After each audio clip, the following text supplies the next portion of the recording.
Hi guys, welcome to the food delivery time prediction project। इस project में अभी तक हम कुछ चीज़ें कर चुके हैं। सबसे पहले सेशन में हमने किया था बिजनेस प्रॉब्लम को हमने समझा था। सेकंड, हमने अपने प्रोजेक्ट के ऊपर डेटा क्लीनिंग परफॉर्म किया था अपने डेटा पर। नेक्स्ट, हमने लास्ट सेशन में एक डिटेल्ड ईडीए परफॉर्म किया था। और ईडीए करते टाइम मैंने आपको बताया था कि हमारा ईडीए करने का पर्पस जो है, सबसे पहला तो है फीचर सिलेक्शन का, कि एक्चुअली हम देखना चाहते हैं कि हमारे टारगेट और हमारे इनपुट के बीच में कैसा रिलेशनशिप है। दूसरा था इम्प्यूटेशन का, मिसिंग वैल्यूज को हमें इम्प्यूट करना था, राइट। तो आज की वीडियो में हम यही करेंगे। हम आज की वीडियो में स्टेप बाय स्टेप चलेंगे। तो आज हम क्या करेंगे, आज हम सबसे पहले अपने डेटा को क्लीन करेंगे फिर से यूजिंग दैट यूटिलिटी फाइल। अच्छा, अब उस यूटिलिटी फाइल में मैंने कुछ चेंजेस करे हैं। दो तीन जगह मैंने कुछ चेंजेस करे हैं, वो मैं आपको अभी दिखाऊंगा। उस कोड में कोई लॉजिकल एरर नहीं था, code was working fine. But उसमें जो हम मेथड्स कुछ यूज़ कर रहे थे, उसकी वजह से डेटा सेट में कुछ अनएक्सपेक्टेड रिजल्ट्स आ रहे थे। तो मैंने एक बेटर अप्रोच को यूज़ किया दिस टाइम। थोड़ा सा चेंज है कोड में, अभी हम डिस्कस करते हैं। तो हम डेटा क्लीन करने के बाद अपने डेटा को प्री प्रोसेसिंग स्टेज में लेके जाएंगे। प्री प्रोसेसिंग मतलब हम स्केलिंग करेंगे अपने न्यूमेरिकल कॉलम्स पर, ठीक है। एनकोडिंग करेंगे अपने कैटेगोरिकल कॉलम्स पर। और फिर मैंने क्या किया, ये सब होने के बाद एक बेसलाइन मॉडल को ट्रेन किया है। और हमारे केस में जो बेसलाइन मॉडल है वो मैंने यूज़ किया है लीनियर रिग्रेशन। ये मॉडल ट्रेन होने के बाद मैंने मैट्रिक्स कैलकुलेट किए, अपने मॉडल को एवेलुएट किए on both train and test data. मेरे मैट्रिक्स जो हैं, एज डिस्कस्ड अर्लियर, मैंने बताया था कि हम मीन एब्सोल्यूट एरर के साथ काम करेंगे। और सेकंड है मेरा आर टू स्कोर। तो इन दोनों मैट्रिक्स पे मैंने अपने मॉडल को एवेलुएट किया है।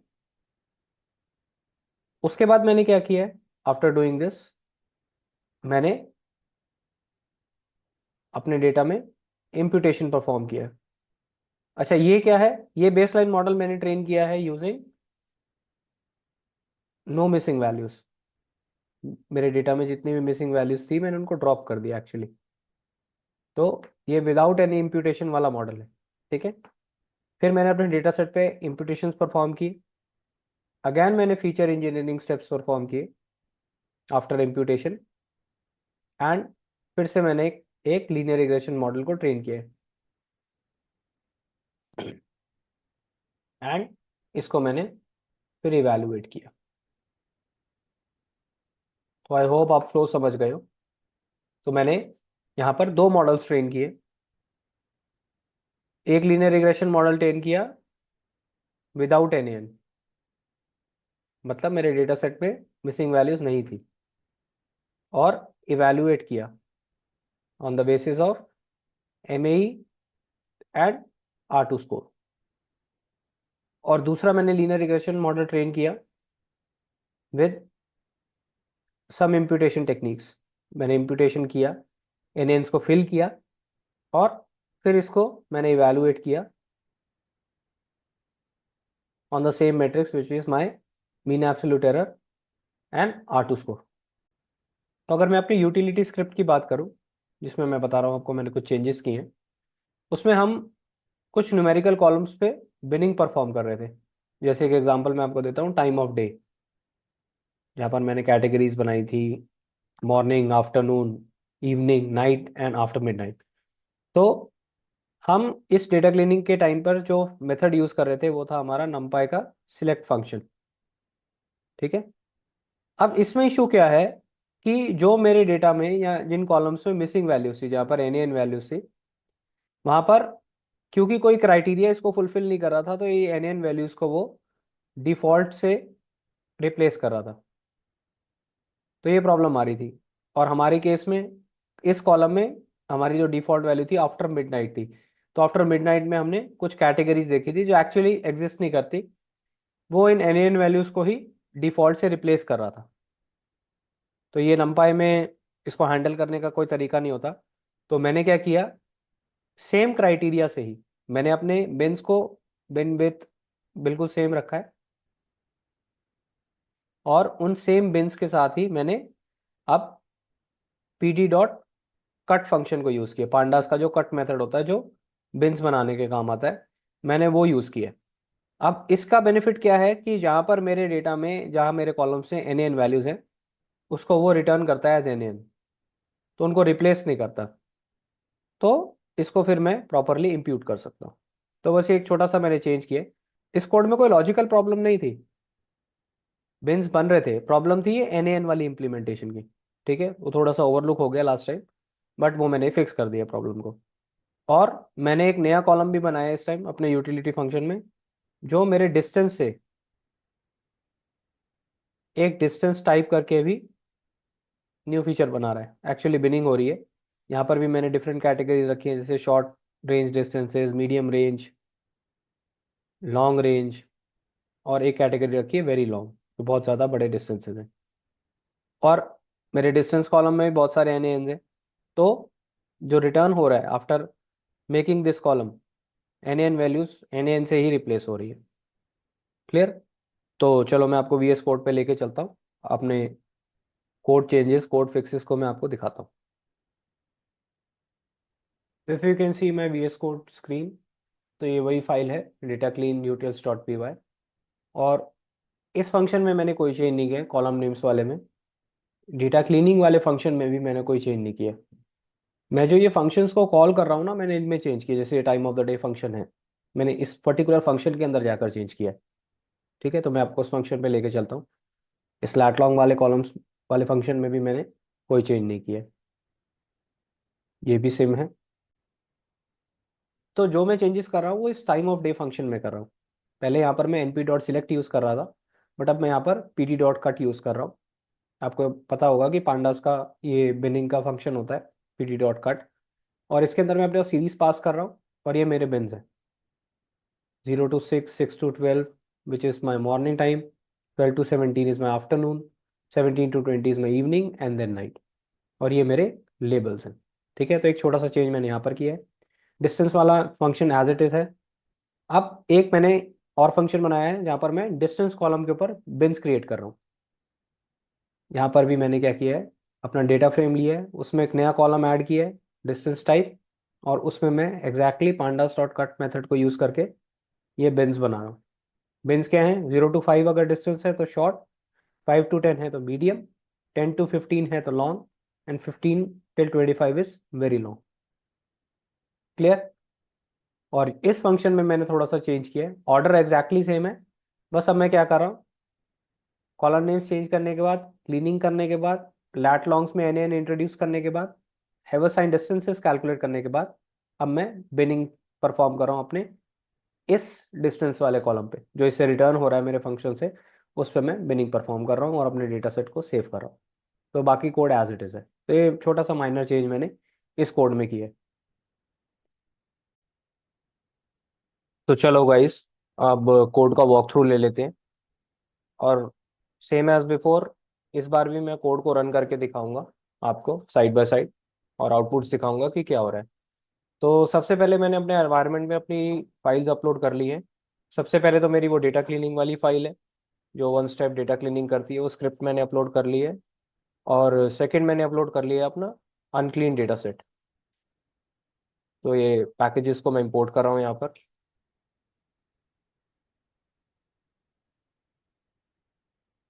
इस कोड के थ्रू क्या कर रहा हूँ कि मेरे जितने भी ट्रांसफॉर्मेशंस होंगे, जितनी एन्कोडिंग होगी, स्केलिंग होगी, उसके जो भी आउटपुट्स हैं, वो नमपाई में नहीं आएंगे, वो डेटा फ्रेम में आएंगे। तो ये सिंगल लाइन ऑफ कोड से वो हैंडल हो जाता है। मैंने अपना अनक्लीन डेटा रीड किया, यहाँ पे डेटा क्लीनिंग प्रोसेस किया। अब देख लो कितनी क्विकली मेरा अब डेटा क्लीन हो जाएगा। एज यू कैन सी, मेरे पास मेरे क्लीन डेटा की फाइल आ गई है। तो इसमें मैंने वो फाइल में भी दो चेंजेस एज पर मेंशन मैंने आपको दिखाया है, जो वो दो चेंजेस मैंने यहाँ पर भी कर दिए। तो अब आप देखोगे कि मेरी मिसिंग वैल्यू जो है वो इंटैक्ट है डेटा में। इफ़ यू गो है डिस्टेंस टाइप, तो देखो जहाँ पर डिस्टेंस मिसिंग है वहाँ पर एन एन है। पहले ये प्रॉब्लम थी, अब प्रॉब्लम को सॉल्व कर दिया। Same as order time of the day में भी, जहाँ पर एन एन वैल्यूज हैं वहाँ पर वो N N as it is है। ठीक है, नेम ऑफ द कॉलम्स। अच्छा, यहाँ पर मैंने क्या किया है, यहाँ पर मैंने जो मुझे मॉडल के लिए इनपुट में रिक्वायर्ड नहीं है वो कॉलम्स को पहले ही ड्रॉप कर लिया है। तो राइडर आईडी हमने ईडीए में लास्ट टाइम पता किया था कि राइडर आईडी हमारे लिए इंपॉर्टेंट नहीं है मॉडल ट्रेनिंग पर्सपेक्टिव से। ईडीए के लिए इंपॉर्टेंट था, हमने इसमें से सिटी नेम एक्सट्रैक्ट कर लिया था और रेस्ट हमने ड्रॉप कर दिया। लैट लॉन्ग कॉलम्स हमने ईडीए के लिए यूज किए थे, अब वो ड्रॉप कर दिए और हमने डिस्टेंस से एक फीचर एक्सट्रैक्ट कर लिया। अगर मैं ऑर्डर डेट कॉलम की बात करूं तो ऑर्डर डेट में से भी हमने month, day of the week और वीकेंड है कि नहीं है, डेट वगैरह ये सब एक्सट्रैक्ट कर लिया है, तो वो हमें इसकी ज़रूरत नहीं है। ऑर्डर टाइम आर को हमने क्यों रिमूव किया है, क्योंकि ऑर्डर टाइम आर या ऑर्डर डे, जो मतलब जहाँ पर डेट है हमारे पास, एक्चुअली क्या है कि लीनियर मॉडल्स क्या है, क्योंकि ये इंटीजर बेस्ड कॉलम्स हैं, इनमें नंबर्स हैं, तो लीनियर मॉडल्स कई बार इनको एक्चुअल वेट्स की तरह इन्फर कर लेते हैं।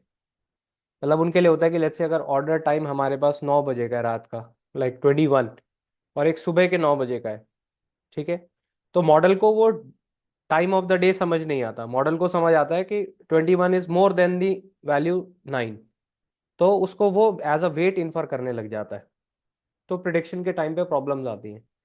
तो दैट्स वाई हम ऐसे कॉलम्स को जब प्रिडिक्शन करते हैं तो ड्रॉप कर देते हैं। तो ड्रॉप करने के बाद what we are left with is this data set, जहाँ पर हमारे पास 19 कॉलम्स हैं। As you can see clearly, यहाँ पर हमारे पास 19 कॉलम्स हैं और ये वो कॉलम्स हैं जिस पर हम अपना मॉडल ट्रेन करेंगे। नेक्स्ट हमने क्या किया, अपने डेटा सेट पर मिसिंग वैल्यूज को चेक किया। तो ये हम बहुत बार देख चुके हैं कि हमारे एज कॉलम, रेटिंग कॉलम, इन कॉलम्स में मिसिंग वैल्यूज हैं। Going down multiple deliveries, festival, city type, इनमें मिसिंग वैल्यूज हैं। एंड पिकअप टाइम, जो हमने ऑर्डर टाइम और पिक ऑर्डर पिक टाइम से कैलकुलेट किया है, वहाँ पर मिसिंग वैल्यूज़ है। टाइम ऑफ द डे में मिसिंग वैल्यूज़ हैं जो हमने फिक्स कर दिया अपने कोड में भी। डिस्टेंस में मिसिंग वैल्यूज़ हैं क्योंकि लैट लॉन्ग में हमारे पास मिसिंग वैल्यूज़ थी, और उतने ही मिसिंग वैल्यूज़ हमारे डिस्टेंस टाइप में हैं जो हमने नया फीचर बिल्ड किया है। डुप्लीकेट्स की बात करूँ तो अभी भी मेरे डेटा में कोई डुप्लीकेट्स नहीं है। डुप्लीकेट्स बार बार चेक करने का रीज़न ये है कि क्या डेटा क्लीनिंग प्रोसेस के टाइम पे तो ऐसा नहीं हुआ कि हमने कोई डुप्लीकेट रोज गलती से डेटा के अंदर इंट्रोड्यूस कर दी हो। तो दैट्स वाई सैनिटी चेक के लिए बार बार चेक करना अच्छी बात है। मैट्रिक्स की बात करूं तो अब हमारे फाइनल डेटा सेट पे मिसिंग वैल्यूज़ का जो मैट्रिक्स है वो कुछ ऐसा दिखता है। आज के लेक्चर में हम इनको इम्प्यूट भी करेंगे, तो मैं आपको बताऊंगा कि कॉलम वाइज कैसे एक स्ट्रैटेजी बनाई जाती है कि इम्प्यूटेशन कैसे करना है। यहाँ पर मैंने इस कोड के थ्रू अपने मिसिंग कॉलम्स की लिस्ट बना ली है। अब इन कॉलम्स पे मैं कॉलम वाइज इम्प्यूटेशन करके देखूंगा और देखूंगा कि कौन सा इम्प्यूटेशन टेक्निक मेरे हर कॉलम के लिए अप्रोप्रिएट है। ठीक है, सबसे पहले मैंने क्या किया, एक बेसलाइन मॉडल ट्रेन करने के लिए, जो हमारे केस में लीनियर रिग्रेशन मॉडल है, ताकि मेरे पास एक स्कोर्स हो, मैंने अपने डेटा का एक कॉपी बना लिया और उसमें से सारे मिसिंग रोज को, जिनमें एन एन वैल्यूज है, उनको मैंने रिमूव कर दिया, क्योंकि मैं देखना चाह रहा था कि बिफोर एंड आफ्टर इम्प्यूटेशन क्या मेरे स्कोर्स में कुछ फर्क आता है कि नहीं। तो उस डिफरेंस को देखने के लिए मैंने सबसे पहला जो बेसलाइन मॉडल बिल्ड किया है वो बिल्ड किया है without any missing values in the data. सारी मिसिंग वैल्यूज को ड्रॉप करने के बाद मैंने अपने इनपुट और आउटपुट को स्प्लिट कर लिया। टाइम टेकन मेरा आउटपुट है वो मैंने अलग कर लिया। तो अब मेरे इनपुट डेटा में एक्स में मेरे पास टोटल 18 कॉलम्स हैं, राइट। आप देख सकते हो ये 18 कॉलम्स हैं जिस पर हम अपना मॉडल बिल्ड करेंगे। नाउ ट्रेन टेस्ट स्प्लिट कर लिया मैंने। टेस्ट साइज मैंने रखा है 0.2 का, 20% डेटा में टेस्ट में रख रहा हूँ बिकॉज हमारे पास अच्छा खासा डेटा है। तो ट्रेनिंग डेटा मेरा अराउंड हो गया 30,000 रोज का, और टेस्ट डेटा हो गया मेरे पास 7,500 रोज का विद 18 कॉलम्स ईच। ये मेरा वाई ट्रेन है, राइट। अब मैंने चेक किया कि मेरे ट्रेनिंग डेटा में क्या मिसिंग वैल्यूज हैं, क्योंकि अब मैंने सारे मिसिंग रोज को रिमूव कर दिया है, तो यहाँ पर सब जीरो है, राइट। तो एक बार मैंने वैलिडेट कर लिया, चेक कर लिया कि यस, अब मेरे इनपुट में से मिसिंग वैल्यू सब हट चुकी है। कॉलम्स को फिल्टर आउट कर लिया, मेरे पास इनपुट में 18 कॉलम्स हैं। अब मैंने क्या किया, प्री प्रोसेसिंग के लिए मैंने अपने कॉलम्स को सेग्रीगेट कर लिया। Numerical columns, nominal categorical columns, ये वो कैटेगोरिकल कॉलम्स हैं जिनमें कोई ऑर्डर नहीं है, और ऑर्डिनल कैटेगोरिकल कॉलम्स जिनमें ऑर्डर है। न्यूमेरिकल कॉलम्स कौन कौन से, मेरा एज है, रेटिंग है, पिकअप टाइम है और डिस्टेंस है। नॉमिनल में आते हैं मेरा वेदर, टाइप ऑफ ऑर्डर जिसमें snacks, me buffet type of meal जो है वो आता है। Type of vehicle, motorcycle, bicycle, scooter, EV electric scooter. Festival, yes और नो। सिटी टाइप, मेरे पास 3 सिटी टाइप्स हैं, हमने ईडीए में देखा है। मेट्रोपॉलिटन है, अर्बन है, सेमी अर्बन है। सिटी नेम जो हमने एक्सट्रैक्ट किया था अपने राइडर आईडी से। ऑर्डर मंथ, हमारे पास 3 मंथ का डेटा है, फेब्रुवरी, मार्च और April. Order day of the week, जहाँ पर हमारे पास मंडे टू संडे की वैल्यूज है। वीकेंड है कि नहीं, ये हमने अलग कर लिया। और लास्ट है order time of the day. Order time of the day में भी कुछ ऑर्डर नहीं होता, ठीक है। ऐसा नहीं है कि मॉर्निंग छोटा है आफ्टरनून से, everything is the same. Time का एक क्रोनोलॉजिकल ऑर्डर होता है, बट वो ऑर्डिनल कॉलम में कैटेगराइज नहीं हो सकता, राइट। ऑर्डिनल कैटेगोरिकल कॉलम्स में ट्रैफिक, यस, लो मीडियम हाई जैम, ये ऑर्डर है। डिस्टेंस टाइप में भी शॉर्ट है हमारे पास, मीडियम है, लॉन्ग है, वेरी लॉन्ग है, तो यहाँ पर भी एक ऑर्डर है। तो मैं इस सेल को रन कर लेता हूँ। अगर मैं इनका सब कॉलम्स का लेंथ देखूं तो मेरे पास आ रहा है 16। दो कॉलम्स कौन से हैं जो मैंने यहाँ पे कंसिडर नहीं किए हैं, सबसे पहला है मल्टीपल डिलीवरीज। मल्टीपल डिलीवरीज इसलिए नहीं कंसिडर किया क्योंकि ऑलरेडी एनकोडेड है, तो इसमें कोई इशू नहीं है, मल्टीपल डिलीवरीज पहले से ठीक है। और नेक्स्ट जो है, जो मैंने वो नहीं किया, वो है व्हीकल का कंडीशन, क्योंकि ये भी ऑलरेडी एनकोडेड है।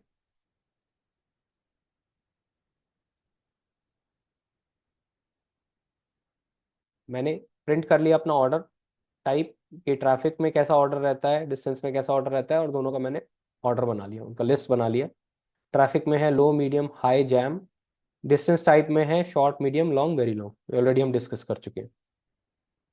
तो यहाँ पर मैंने अपना प्री प्रोसेसर बिल्ड किया है, बेसिकली जो कॉलम ट्रांसफॉर्मर है।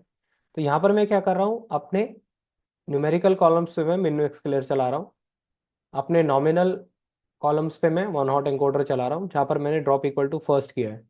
वाई, बिकॉज मैं अपना baseline model linear regression run कर रहा हूँ, तो मल्टीकोलिनियरिटी ना हो मेरे फीचर्स में, इसलिए मैं एक कैटेगरी को ड्रॉप कर रहा हूँ।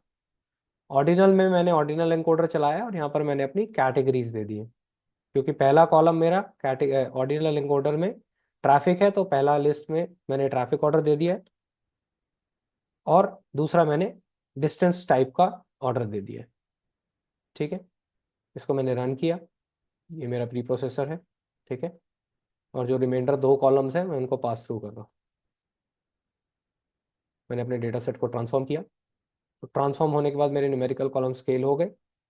नॉमिनल कॉलम्स जो हैं मेरे वो वन हॉट एनकोड हो गए, और ऑर्डिनल कॉलम्स मेरे ऑर्डिनल एनकोड हो गए। एंड इफ यू कैन सी, मेरे पास अब 54 कॉलम्स हैं इन दी आउटपुट, ठीक है। जैसे आप देखो यहाँ पर, मेरे पास यहाँ पर 4 कैटेगरीज थी, अब ट्रांसफॉर्मेशन के बाद 3 है, ठीक है। आफ्टरनून ड्रॉप हो गया, वैसे ही इस वीकेंड में भी आप देखो कि 0 वाला ड्रॉप हो गया। ये कुछ वियर्ड एक्ट कर रहा है क्रोम मेरा, पता नहीं क्यों, ठीक है। अब मैंने क्या किया है, यहाँ पर एक पावर ट्रांसफार्मर का ऑब्जेक्ट बना लिया है। बेसिकली मैंने देखा था लास्ट टाइम पे कि मेरा जो आउटपुट कॉलम है, एक तो वो स्केल नहीं है, ठीक है, उसका स्केल डिफरेंट है। दूसरा वो, उसमें कुछ एक्सट्रीम वैल्यूज हैं, तो उसको थोड़ा सा नॉर्मलाइज करने के लिए मैंने लास्ट टाइम भी इसको नॉर्मल डिस्ट्रीब्यूशन में कन्वर्ट किया था। तो नॉर्मल डिस्ट्रीब्यूशन में कन्वर्ट करने के लिए मैंने उसको पावर ट्रांसफॉर्म किया थ्रू यो जॉनसन। तो by default yo Johnson technique होती है, तो मैंने यो जॉनसन लगाई है। आई होप कि आपको पावर ट्रांसफॉर्मेशन और ट्रांसफॉर्मेशन टेक्निक्स के बारे में पता है। बेसिकली क्या करते हैं हम, एक लैम्डा के फैक्टर से एक्सपोनेंट्स कैलकुलेट करते हैं, ठीक है। तो लैम्डा ऑटोमेटिकली कैलकुलेट हो जाता है। अगर मैं यहाँ पर देखूँ कि क्या लैम्डा कैलकुलेट हुआ है मेरे आउटपुट के लिए, तो पी टी डॉट लैम्डाज अगर मैं लिखूँ तो 0.32 का कैलकुलेट हुआ है। ठीक है, तो इस फैक्टर से मैं पावर कर दूंगा अपने कॉलम को, तो उससे वो ट्रांसफॉर्म हो जाएगा मेरा आउटपुट। ये मेरा ट्रांसफॉर्म्ड आउटपुट है। अब मैंने क्या किया, लीनियर रिग्रेशन क्लास का एक ऑब्जेक्ट बनाया और अपने मॉडल को उन 54 कॉलम्स पे ट्रेन किया। ट्रेनिंग कंप्लीट हो गई। मैंने ट्रेन और टेस्ट के प्रिडिक्शंस लिए। यहाँ पर मैं क्या कर रहा हूँ, P T dot inverse transform, मतलब पावर ट्रांसफॉर्म ने जो मेरे आउटपुट्स को ट्रांसफॉर्म किया था, तो मेरे जो प्रिडिक्शंस निकलेंगे वो भी उस ट्रांसफॉर्म स्टेट में निकलेंगे, राइट। अब मुझे क्या करना है, उनको वापस से कन्वर्ट करना है टू माई ओरिजिनल फॉर्म। तो मैंने ओरिजिनल में अपने प्रिडिक्शंस को कन्वर्ट कर दिया। और अब मैं कैलकुलेट कर रहा हूँ R2 स्कोर और मीन एब्सोल्यूट एरर। मैंने आपको फर्स्ट वीडियो में बताया था कि जो मेट्रिक हम टारगेट कर रहे हैं इस प्रोजेक्ट के लिए वो है हमारा M A, mean absolute error, because वो रोबस्ट होता है टुवर्ड आउटलायर्स। कुछ एक्सट्रीम वैल्यूज हैं हमारे टारगेट में, तो हमारा मॉडल एक्चुअल पिक्चर दे मेजॉरिटी पॉइंट्स के लिए, इसलिए हम मीन एब्सोल्यूट एरर यूज कर रहे हैं। तो इफ यू रन दिस, आप देखोगे कि ट्रेन और टेस्ट एरर लगभग सिमिलर सा ही है। 4.7 मिनट्स का मेरे पास एरर आ रहा है। R2 स्कोर कैलकुलेट करें तो 0.6 के अराउंड मेरा ट्रेन टेस्ट में R2 स्कोर आ रहा है। अब ये तो हो गया मेरा बेसलाइन मॉडल, जहां पर मैंने सारे मिसिंग वैल्यूज को रिमूव कर दिया है अपने डेटा में से। उन सब रोज को रिमूव कर दिया जहां पर मिसिंग वैल्यूज थी। नेक्स्ट मैं क्या करूंगा, अब मैं इम्प्यूटेशन स्ट्रैटेजीज बिल्ड करूंगा। ठीक है, उसके लिए मैंने फिर एक डेटा सेट, एक टेम्प डीएफ बनाया, अपने ओरिजिनल डेटा फ्रेम को कॉपी किया, एक्स वाई एक्सट्रैक्ट किया, सेम स्प्लिट साइज से मैंने प्रिंट स्प्लिट किया। तो अब देखोगे कि जब मैं साइजेस को प्रिंट करता हूँ तो अब मेरे ट्रेनिंग सेट का साइज और टेस्ट सेट का साइज, दोनों का साइज बढ़ गया है। बिकॉज लास्ट टाइम मैंने क्या किया था, अपने सारे रोज जिसमें मिसिंग वैल्यूज थी उनको ड्रॉप कर दिया था, बट इस टाइम पे मैंने उनको ड्रॉप नहीं किया। दैट्स वाई जो पहले 30,000 के अराउंड था, अब वो 36,000 के अराउंड हो गए, और ये कुछ 7,500 के अराउंड था, ये 9,000 प्लस हो गया। अगर मैं चेक करूँ मिसिंग वैल्यूज, तो यस, मिसिंग वैल्यूज हैं अब मेरे डेटा में, इंटैक्ट हैं। मैंने फिर से ट्रांसफॉर्म किया अपने टारगेट को नॉर्मल डिस्ट्रीब्यूशन बनाने के लिए। यहाँ पर मैंने अपने मिसिंग कॉलम्स को प्रिंट कर लिया, क्योंकि अब मैं कॉलम वाइज इम्प्यूटेशन टेक्निक्स को स्ट्रैटेजाइज करने वाला हूँ। परसेंटेज निकाला तो राउंड ऑफ करके अराउंड 17% डेटा जो है उसके अंदर मिसिंग वैल्यूज है, 17% रोज में। तो चलो अब हम कॉलम वाइज इम्प्यूटेशन करेंगे अपने डेटा में। पहले मैंने एज कॉलम के ऊपर एक समरी जनरेट की। अगर मैं मीन वैल्यू को देखूँ तो वो अराउंड 29.56 आ रही है, वेराज जो मीडियन है वो 30 के अराउंड आ रहा है। तो हम क्या करेंगे, हम इस कॉलम के लिए, क्योंकि वैल्यूज बहुत ज़्यादा सिमिलर है, हम मीडियन को लेके चलेंगे। बिकॉज मेरा एज कॉलम जो है वो इंटीजर में है एजेस, ठीक है, फ्लोटिंग पॉइंट्स में नहीं है, डेसिमल्स नहीं है उसके अंदर। तो हम अपनी इंटीजर एज जो हमारी मीडियन एज है उससे अपने कॉलम को इम्प्यूट करेंगे।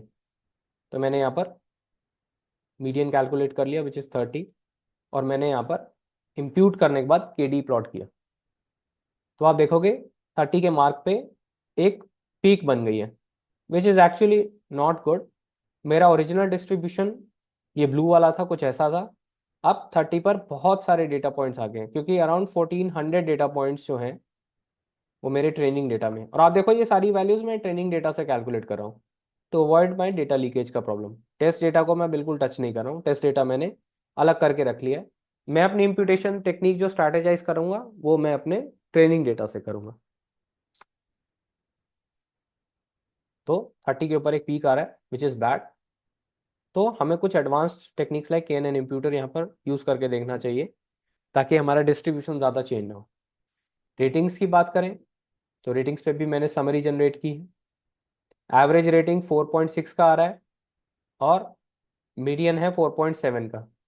तो इस टाइम हम अपने एवरेज रेटिंग्स लेके चलेंगे, अराउंड 1510 मिसिंग वैल्यूज हैं इस कॉलम में। तो मैंने जब एवरेज के साथ प्लॉट किया तो ये कंपैरेटिवली फिर भी एज के कंपैरिजन में थोड़ा बेटर है। थोड़ा सा यहाँ पर ब्लू और ऑरेंज के डिस्ट्रीब्यूशन में फर्क है। इस पॉइंट पे जाकर जहाँ पर हमने अपने एवरेज वैल्यूज को इम्प्यूट किया है ड्यू टू दोज 1500 वैल्यूज, यहाँ पर डिफरेंस आ रहा है, बट बहुत ज़्यादा डिफरेंस नहीं है जितना ज़्यादा डिफरेंस हमें अपने एज वाले में दिख रहा था।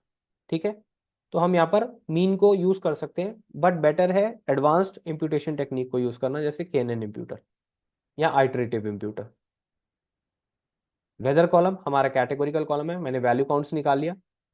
अब वेदर में क्या इशू आ रहा है, if you can C closely, कि कोई भी कैटेगरी कोई डोमिनेंट कैटेगरी नहीं है। अगर डोमिनेंट कैटेगरी हमारे डेटा में नहीं होती तो ऐसे केस में अगर हम मोड से इंप्यूट करते हैं तो प्रॉब्लम क्या आता है कि वो कैटेगरी बहुत ज़्यादा डोमिनेटिंग हो जाती है, जो सबसे ज़्यादा नंबर में, जैसे यहाँ पर फॉग, और हमारे डेटा के डिस्ट्रीब्यूशन को कंप्लीटली चेंज कर देती है। अभी डिस्ट्रीब्यूशन कैसा है, अभी डिस्ट्रीब्यूशन यूनिफॉर्म है। ठीक है, सब कैटेगरीज का परसेंटेज ऑलमोस्ट सिमिलर सा है। अब अगर हम फॉग को ऐड कर देंगे, in place of N N impute कर देंगे फॉग को, तो ये कैटेगरी में काउंट बढ़ जाएगा। तो जो यूनिफॉर्म डिस्ट्रीब्यूशन है उसमें थोड़ा सा प्रॉब्लम आने लग जाएगा। ठीक है, यहाँ पर 421 वैल्यूज हैं। अगर हम यहाँ पर 421 वैल्यूज को ऐड कर दें तो ये अराउंड 65-6600 हो जाएगा। तो हाँ, थोड़ा सा डिस्ट्रीब्यूशन में इम्पैक्ट आएगा। काउंट प्लॉट देखोगे तो लगभग सबका काउंट सिमिलर सा है, फॉग का मैक्सिमम है। तो कोई डोमिनेंट कैटेगरी नहीं है, ये बिल्कुल ही हटके हो। तो यहाँ पर मैंने एक टेक्निक लगाई है, वो है मिसिंग इंडिकेटर। मिसिंग इंडिकेटर क्या करता है, मेरे डेटा के मिसिंगनेस को कैप्चर कर लेता है। मतलब जहाँ पर भी एन एन वैल्यूज हैं उनको ट्रू से रिप्लेस कर देता है। अभी यहाँ पे सारे फॉल्स आ रहे हैं बिकॉज यहाँ पर कोई भी मिसिंग वैल्यू नहीं है। बट अगर मैं इसका सैंपल ले लूँ, लेट्स से 20 का, हम्म, तो इस सैंपल में भी एक्चुअली क्या है, वैल्यूज बहुत कम है। थोड़ा बड़ा सैंपल ले लेता हूँ।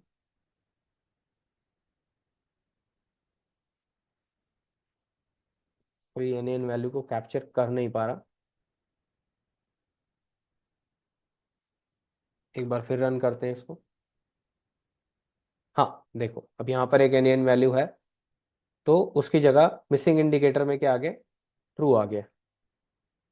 यहाँ पर भी देखो कैप्चर हो रहा है, एक और एन एन वैल्यू है, वहाँ पर ट्रू आ गया मिसिंग इंडिकेटर में। तो मिसिंग इंडिकेटर हम यूज़ कर सकते हैं, बट हमें यूज़ करना होगा along with the weather column. और वेदर के एन एन वैल्यूज़ को हमें इम्प्यूट करना होगा किसी तरीके से, बिकॉज वेदर में इंपॉर्टेंट इन्फॉर्मेशन है जो प्रिडिक्शन में हमें यूजफुल है। तो हम इसको आउटराइट ड्रॉप नहीं कर सकते वेदर कॉलम को। तो ये एडिशनल इंफॉर्मेशन हम इससे एक्सट्रैक्ट कर सकते हैं, और हमें दोनों को लेकर चलना होगा एक साथ। Coming to the traffic, traffic में भी मैंने वैल्यू काउंट्स निकाला। अब यहाँ पर भी सिचुएशन है कि ये जो दो कैटेगरीज हैं, लो एंड जैम, ये थोड़ी डोमिनेटिंग है, वेरएस अदर कैटेगरीज आर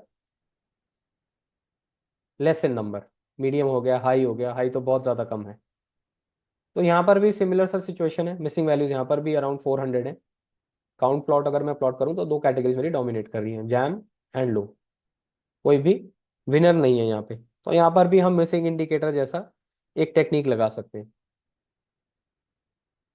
अगर मैं मल्टीपल डिलीवरीज की बात करूँ तो यू कैन क्लियरली सी कि यहाँ पर एक डोमिनेटिंग कैटेगरी है, दैट इज फन। तो हम क्या कर सकते हैं, हम मोड से इंप्यूट कर सकते हैं इस कॉलम में।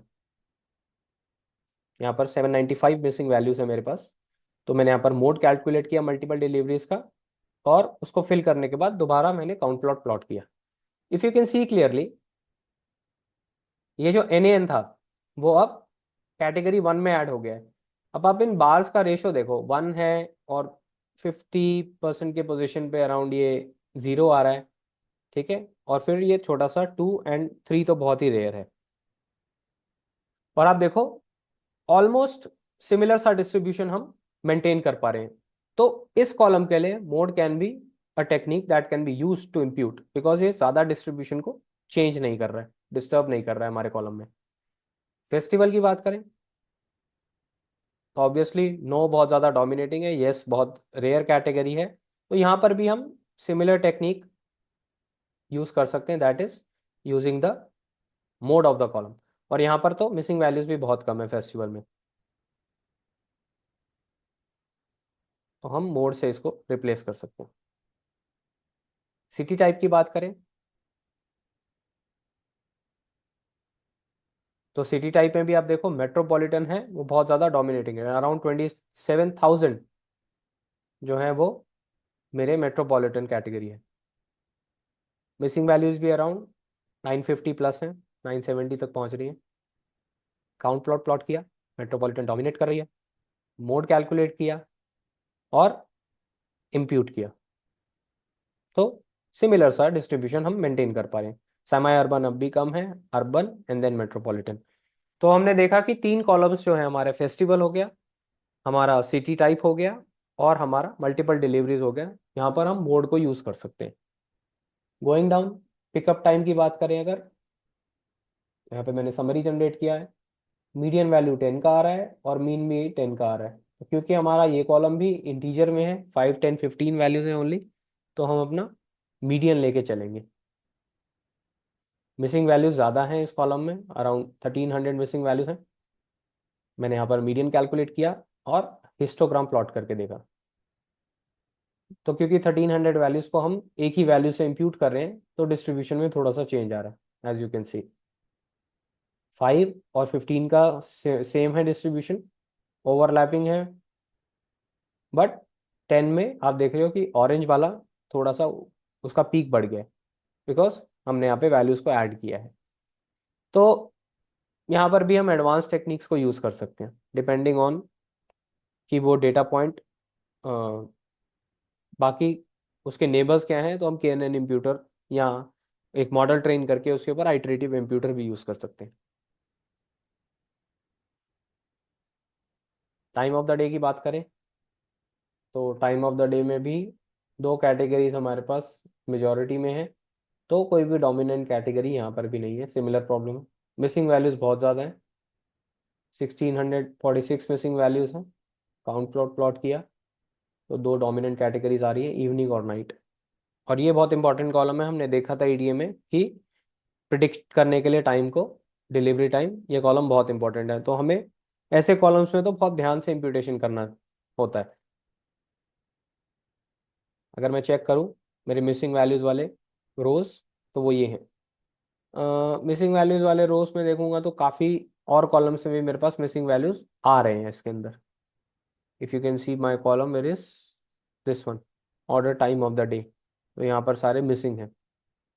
और आप देखोगे कि पिकअप टाइम में भी कुछ वैल्यूज़ मिसिंग दिखा रहा है। तो एक्चुअली प्रॉब्लम यही है हमारे डेटा सेट में कि जो हमारी मिसिंग वैल्यूज है ना वो MNAR है, तो ऐसे केसेस में ना इम्प्यूटेशन बहुत ही मुश्किल हो जाता है। कुछ एडवांस टेक्निक्स होती हैं पर हमने क्योंकि वो पढ़ी नहीं है, तो मैं इस प्रोजेक्ट में उन्हें यूज़ नहीं कर सकता। और आजकल MNAR को कंप्यूट करने का सबसे अच्छा तरीका है यूजिंग LLMs। इंडस्ट्रीज में खासकर कैटेगोरिकल कॉलम्स में जेन मॉडल्स बहुत यूज़ होते हैं इम्प्यूटेशन के लिए, बट वो अभी हम यूज़ नहीं कर सकते इस प्रोजेक्ट के लिए। बट इन जनरल अगर आपको करना हो इम्प्यूटेशन अपने डेटा पे, तो you can use your LLMs model. फिर आपको इम्प्यूटेशन को वैलिडेट करना होता है, इवैल्यूएट करना होता है, क्वालिटी ऑफ इम्प्यूटेशन, वो सब चीज़ें होती हैं। डिस्टेंस की बात करें तो डिस्टेंस के अंदर भी एवरेज डिस्टेंस आ रहा है 9.7 का, और मीडियन भी आपका 9 के आसपास है, 9.2 के आसपास है। तो यहाँ पर हमने क्या किया, यहाँ पर मिसिंग वैल्यूज़ काफ़ी ज़्यादा है, अराउंड 2931 मिसिंग वैल्यूज़ है। तो यहाँ पर हमने एवरेज कैलकुलेट किया और उस एवरेज से इम्प्यूट किया। ग्राफ देख के आपको समझ आ रहा है यहाँ भी सिमिलर प्रॉब्लम है, क्योंकि हमने एक ही वैल्यू से इम्प्यूट किया है तो डिस्ट्रीब्यूशन बिल्कुल ही चेंज हो गया है। तो यहाँ पर भी आई थिंक कि एडवांस टेक्निक्स को यूज़ करना ज़्यादा बेटर है। डिस्टेंस टाइप की बात करें जो कैटेगोरिकल कॉलम है, तो यहाँ पर भी कोई डोमिनेंट कैटेगरी हमारे पास नहीं है। रेयर कैटेगरी है वेरी लॉन्ग, जो बाकी सबके कंपैरिजन में कम है। माइनॉरिटी है, रेयर नहीं कहूँगा, माइनॉरिटी कहूँगा। पर बाकी सबका डिस्ट्रीब्यूशन ऑलमोस्ट ऑलमोस्ट इक्वल 9,000 के आसपास ही काउंट आ रहा है। मिसिंग वैल्यूज यहाँ पर भी उतने ही हैं जितने हमारे डिस्टेंस में है। If you can C 2931, because इसी से डिराइव किया है हमने कॉलम, क्योंकि रिलेशनशिप बहुत हाई है इन दोनों कॉलम्स के बीच में। ये भी MNAR वैल्यूज हैं, तो यहाँ पर भी मोड हम यूज़ नहीं कर सकते। तो मैंने एक इम्प्यूटेशन पाइपलाइन बनाई है, मैं आपको दिखाता हूँ। आप इसको इम्प्रूव कर सकते हो, हम भी इसको इम्प्रूव करेंगे। नेक्स्ट लेक्चर में जब हम एक्सपेरिमेंटेशन करेंगे तो हम डिफरेंट कॉम्बिनेशंस को ट्राई आउट करेंगे। बट अभी मैंने आपको एक बेसिक इम्प्यूटेशन पाइपलाइन बना के दिखाई है कि वो कैसे बनाई जाती है और कैसे उसके बारे में स्ट्रैटेजाइज किया जाता है, वो भी मैंने आपको बताता हूँ अभी वीडियो में। मैंने अपने नॉमिनल कैटेगोरिकल कॉलम्स को यहाँ पर प्रिंट कर लिया है। ठीक है, मिसिंग वैल्यूज मैंने देख ली है मेरे ट्रेनिंग डेटा में, यस हैं। तो इस सेल में मैंने क्या किया है, मैंने अपने फीचर्स एक्सट्रैक्ट कर लिए हैं। पहले तो वो 3 फीचर्स, फिर मैं मोड से इंप्यूट करूंगा। और ये फीचर्स है जहाँ पर मैं डिफरेंट टेक्निक से इंप्यूट करूंगा। यहाँ पे डिफरेंट में क्या कर रहा हूँ, यहाँ पर मैं एक एक्स्ट्रा कैटेगरी इंट्रोड्यूस कर रहा हूँ। जहाँ पर मेरा NaN है, वहाँ पर मैं मिसिंग कैटेगरी को इंट्रोड्यूस कर रहा हूँ। ये क्यों कर रहा हूँ मैं अभी आपको बताता हूँ। सी, इस कॉलम में मैं एक सिंपल इंप्यूटर का ऑब्जेक्ट बना रहा हूँ, which is a column transformer, जिसके अंदर मैं 2 इम्प्यूटेशंस लगा रहा हूँ। ये 2 इम्प्यूटेशन क्या है, पहली है मेरी मोड इम्प्यूटेशन, जहाँ पर मैं मोस्ट फ्रीक्वेंट या मोड से रिप्लेस कर रहा हूँ इन 3 फीचर्स में NaN को। नेक्स्ट है मेरा सिंपल इंप्यूटर, जहाँ पर मैं constant value which is missing से इंप्यूट कर रहा हूँ इन फीचर्स के अंदर। ये जो मेरे लिस्ट बनी हुई है इन फीचर्स के अंदर, क्लियर। और ये सारे फीचर्स मेरे क्या हैं, ये मेरे नॉमिनल कैटेगोरिकल कॉलम्स हैं। नॉमिनल कैटेगोरिकल कॉलम्स में हम कौन से एनकोडिंग टेक्निक लगा रहे हैं, हम लगा रहे हैं one hot encoding. One hot encoding के अंदर क्या प्रॉब्लम है कि अगर आपके फीचर के अंदर NaN वैल्यू होती है तो वन हॉट एनकोडिंग काम नहीं करता। उसको चाहिए data without any missing values, without any NaNs। तो मैंने NaN को रिप्लेस कर दिया विद अ कैटेगरी। तो ये एक मिसिंग इंडिकेटर का काम करेगा, जो नया कैटेगरी बनेगा हमारा, which is the missing category का कॉलम। वहां पर वंस उन जगह पर होंगे जहां पर उन पर्टिकुलर कॉलम्स के अंदर मिसिंग वैल्यूज थे, तो वहां पर वो 1 एनकोड हो जाएगा। ठीक है, तो एक तरह से ये मिसिंग इंडिकेटर का ही काम कर रहा है। तो मैंने इम्प्यूटेशन का ऑब्जेक्ट रन किया, इसको अपने डेटा सेट पे फिट किया, तो आप देखोगे कि इसने इंप्यूट कर दिए मेरी वैल्यूज को। ठीक है, अगर मैं चेक करना चाहूँ तो ये सब देखो, multiple deliveries, festival, city type, इन सब में मिसिंग वैल्यूज अब 0 हो गए, क्योंकि कुछ कॉलम्स में मैंने मिसिंग कैटेगरी को ऐड किया है और जहाँ पर मोड से फिल हो सकता था वहाँ पे मैंने मोड से फिल किया। नेक्स्ट मैंने KNN इंप्यूटर का एक ऑब्जेक्ट बनाया। अभी तो डिफॉल्ट सेटिंग्स ही ली है, एन ने बस मैंने 5 ही लेके चला है, क्योंकि 5 इन जनरल 3 4 5 आपको बेस्ट दे देते हैं रिजल्ट्स। तो ये एक्सपेरिमेंट के थ्रू हम देखेंगे कि बेस्ट एन नेबर वैल्यू क्या है, बट ये नेक्स्ट वीडियो में देखेंगे हम। अभी हम सिर्फ कंपैरिजन कर रहे हैं अपने इम्प्यूटेशन का, कि क्या इम्प्यूट करने के बाद हमारा मॉडल इंप्रूव करता है कि नहीं करता।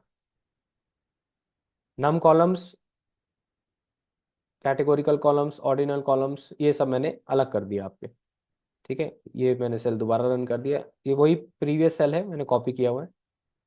अच्छा, यहाँ पर एक चीज़ मिसिंग है, ड्रॉप इक्वल टू, मैं फर्स्ट रख देता हूँ। एक्चुअली आप अगर ट्री बेस्ड मॉडल यूज़ कर रहे हो तो आप अगर ड्रॉप नहीं भी करोगे तो कुछ फ़ायदा नहीं होता ड्रॉप करने से। एक्चुअली कई बार इंफॉर्मेशन लॉस हो जाता है ट्री बेस्ड मॉडल्स के लिए।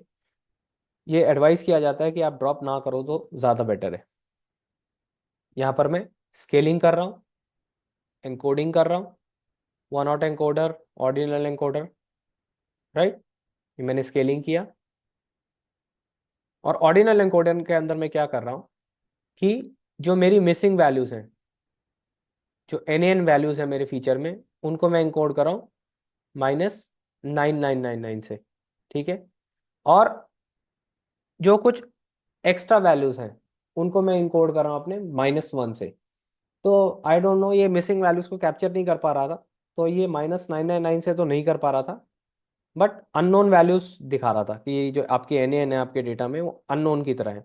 तो मैंने एक्चुअली अपने एन को -1 से एनकोड किया है, क्योंकि these are different from the distribution. -1 बिल्कुल हट के है, राइट। अगर आपको कंफ्यूजन हो रहा है तो मैं आपको एक बार फिर समझा देता हूँ। तो ऑर्डिनल एनकोडर में मैंने क्या किया, ये तो मेरा कोड बिल्कुल एग्जैक्ट है। अब मेरे इन दो कॉलम्स के अंदर वो एन को रिकॉग्नाइज नहीं कर रहा था, तो मैंने क्या कहा कि अगर एन मिलता है तो उसको -999 से एनकोड करो, और अगर कोई अननोन वैल्यू मिलती है तो उसको -1 से एनकोड करो।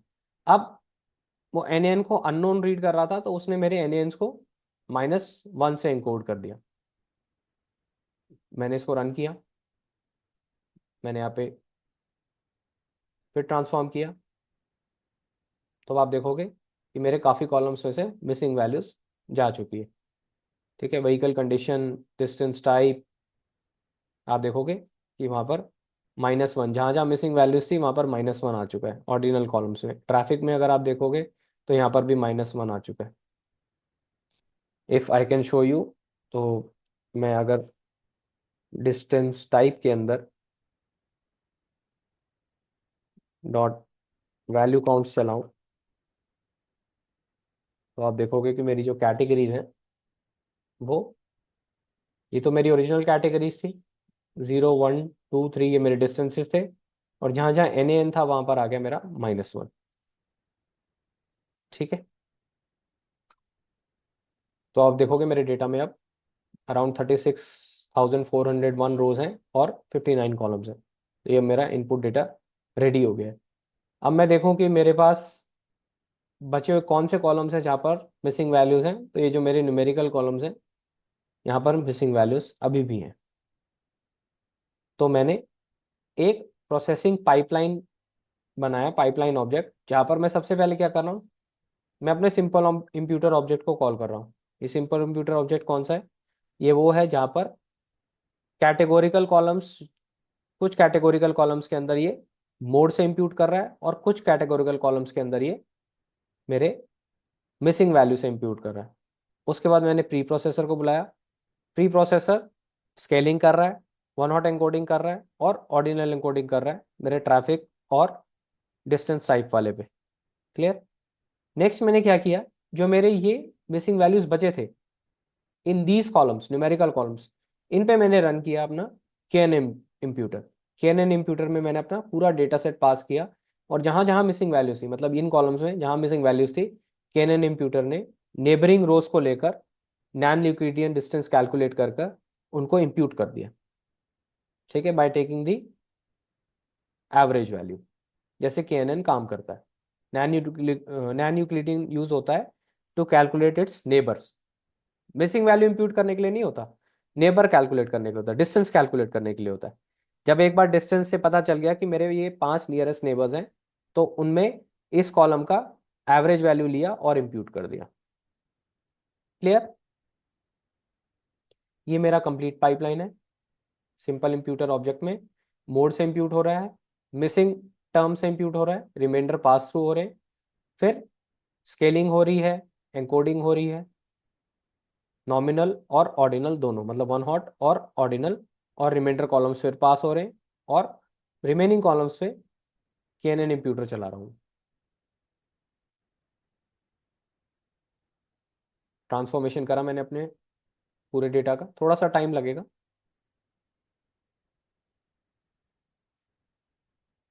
बिकॉज मल्टीपल स्टेप्स हो रहे हैं बिहाइंड द बैक। पहले सिंपल इंप्यूटर कॉल होगा, इंप्यूटेशन होगी, फिर प्री प्रोसेसिंग होगी, फिर के एन इम्प्यूटर चलेगा। और सबसे ज़्यादा टाइम ये के एन इम्प्यूटर वाला स्टेप ले रहा है, बिकॉज आप पूरे डेटा सेट पे के एन चला रहे हो।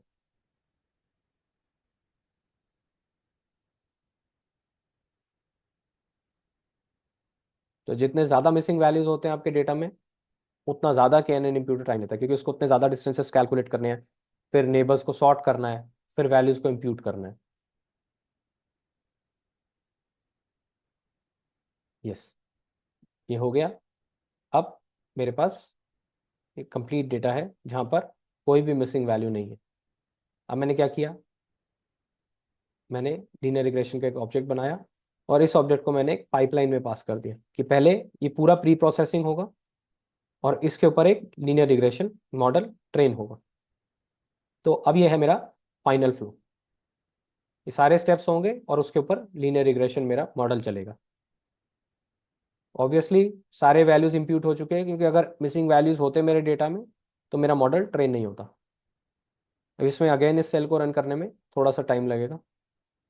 यहाँ पर मैंने अपने प्रिडिक्शंस कैलकुलेट करे हैं अपने ट्रेनिंग डेटा पे और टेस्ट डेटा पे।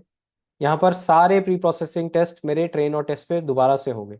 तो ये पूरा कोड रन होने में 2 सेल्स थोड़ा सा टाइम लगेगा, जस्ट अ फ्यू सेकेंड्स मोर। जैसे ही मेरा मॉडल ट्रेन हो जाएगा तो उसके बाद फिर ये स्टेप्स हो जाएंगे। तो मैं क्या करता हूँ, वीडियो को पॉज करता हूँ और आपको फिर रिजल्ट्स दिखाता हूँ।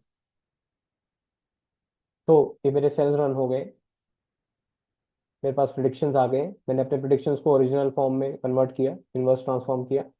मैं अपना एरर कैलकुलेट कर रहा हूँ। तो मेरा एरर देख के तो लग रहा है कि मेरा एरर थोड़ा सा बढ़ गया है, 4.7 के अराउंड आ रहा था। R2 स्कोर कैलकुलेट करूँ तो यस, मेरा R2 स्कोर कम हो गया। नेक्स्ट मैंने क्या किया, मैंने सेम पाइपलाइन के ऊपर, सेम प्री प्रोसेसिंग स्टेप्स के ऊपर मैंने एक दूसरा मॉडल टेस्ट करके देखा, रैंडम फॉरेस्ट। अब मैं इसको रन नहीं कर रहा बिकॉज ये बहुत ज़्यादा टाइम लेगा, मैं ऑलरेडी इसको ट्रेन कर चुका हूँ। मैं आपको रिजल्ट्स दिखाता हूँ। तो जब मैंने रिजल्ट्स देखे तो मैंने देखा कि yes, there is an improvement. मेरा ट्रेनिंग एरर बहुत कम हो गया, अराउंड 1.22 मिनट्स का। टेस्ट एरर अभी भी बहुत ज़्यादा है, विच इंडिकेट्स कि मेरे पास ओवरफिटिंग का प्रॉब्लम आ रहा है। राइट, आप R2 स्कोर से भी देख सकते हो कि ट्रेनिंग R2 इज अराउंड 97, मेरे टेस्ट R2 इज 0.8। तो येस, आई कैन से कि ओवरफिटिंग का प्रॉब्लम है, बट मेरे लीनियर रिग्रेशन से इम्प्रूवमेंट है if I am using a more complex model, random forest use कर रहा हूँ। तो नेक्स्ट वीडियो में हम क्या करेंगे, हम एक्सपेरिमेंटेशन करेंगे, डिफरेंट डिफरेंट इम्प्यूटेशन टेक्निक्स को ट्राई आउट करेंगे और देखेंगे कि क्या हमें इम्प्रूवमेंट मिलती है कि नहीं मिलती। और अगर हमारे रिजल्ट्स इम्प्रूव नहीं होते तो इट्स बेटर कि फिर हम सारे मिसिंग वैल्यूज़ को ड्रॉप कर देंगे।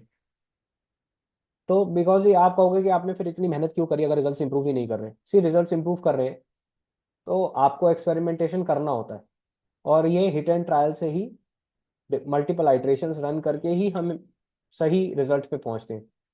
कोई भी एक सिंगल सोल्यूशन नहीं होता towards a problem, we have to try different approaches. तो हमने आज एक अप्रोच ट्राई किया और एक बेटर मॉडल यूज करके yes we are getting results. Overfitting आ रहा है, but the good thing is कि हम फीचर सिलेक्शन करके, अपने मॉडल में रेगुलराइजेशन लगा के और अपने मॉडल के अंदर हम डिफरेंट डिफरेंट पैरामीटर्स को ट्यून करके, प्रून करके अपने ट्री को, हम इस ओवरफिटिंग को कम कर सकते हैं और इस टेस्ट स्कोर को बढ़ा सकते हैं। राइट, पहले तो हमारे पास R2 स्कोर जो है वो 60 से ऊपर, 70 से ऊपर नहीं जा रहा था, but now we are able to reach R2 score of 97। तो हम इम्प्रूवमेंट कर सकते हैं, there is a room for improvement है। तो नेक्स्ट वीडियो में हम यही करने वाले हैं कि हम डिफरेंट डिफरेंट एक्सपेरिमेंट्स रन करके देखेंगे और अपने एक्सपेरिमेंट्स को हम ML फ्लो के थ्रू लॉग भी करेंगे। राइट, तो चलो मिलते हैं नेक्स्ट वीडियो में। Bye guys.